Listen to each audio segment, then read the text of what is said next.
ሰላም ተማሪዎች እንዴት ናችሁ? እሸቱ ነኝ የ12ኛ ክፍል የሂሳብ መምህር ከሉሲ ብሪጅ አካዳሚ።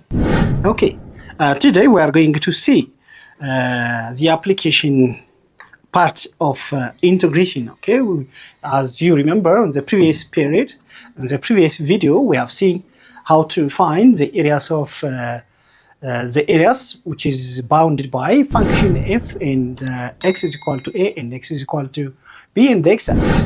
Simply the area which is bounded by x-axis and the function using integration. Okay, we have found that the area of a region which is bounded by a function and x-axis using integration. Okay, and today we are going to see some application part of integration. Alright, ከዛ በፊት ግን እንደተለመደው ዌብሳይታችን lucyBridgeAcademy.com የገባችሁ የተለያዩ ጥያቄዎችን ታገኛላችሁ፣ አጫጭር ኖቶችን ታገኛላችሁ። እንዲሁም ደግሞ ከ5 ቋንቋዎች በላይ መረዳት የሚችል የራሳችሁ የሆነ ፐርሰናላይዝድ አሲስታንት ፕላትፎርም አለ።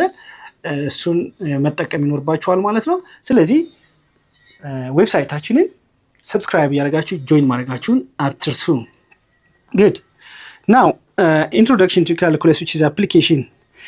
Net change as the integral of rate of change. Okay, the net change, okay, in s of t over an interval t1 t2 is given by the integral from t1 to t2, the derivative of s of t. ደሪቫቲቭን እንደገና ኢንተግሬት ስናደርገው ኦሪጂናል ፋንክሽን ወይም የመጀመሪያውን መነሻ ፋንክሽናችን ኤስ እናገኛለን። ሰው ካገኘው ነው ላይ በኤክስ ቦታ ቲ1 እንተካለን ማይነስ በኤክስ ቦታ ቲ1 እንተክተ በቀላሉ ስናቀናንስ ኤሪያ እናገኛለን ማለት ነው። ኦኬ integral of rate of change which is equal to net change over t1 t2. Yes, the net change from t1 to t2. Look, example. Water flows into an empty reservoir at a rate of s of t which is equal to 3000 plus 20 liters per hour. What is the quantity of water into the reservoir after 5 hours, right? Look, the rate of change of volume is given, right? That means dV over dt. The rate of change of volume is given, which is equal to s of t. This is s of t, yes, is equal to 3000 plus 20t. Now from this, the integral of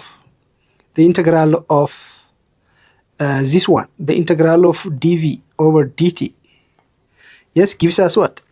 Which is v, which is equal to dt, which is equal to the integral of 3000 plus 20t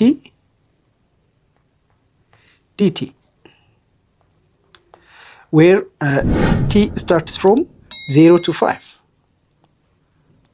Yes, the reservoir after 5 hours means from 0 to 5 hours. This implies that the volume with respect to t, right, vt, v as a function of t, which is equal to the integral of 3000 means 3000 t plus 20t square over 2 from what? From 0 to 5. Which implies that v of t, okay, v of t, which is equal to 3000t plus 20t square over 2, which means 20t square over 2 means 10t square from 0 to 5. ከዚህ በኋላ እንደምናውቀው በቲ ቦታ 5 እንተካለን። ኦኬ, this means this implies that v which is equal to 3000 በቲ ቦታ 5 እንተካለን plus 10 times 5, yes, the whole square minus 0 ስንተካ it is 0. Okay, በቲ ቦታ 0 3000 times 0 0 plus 10 times 0 is 0. Okay, which is equal to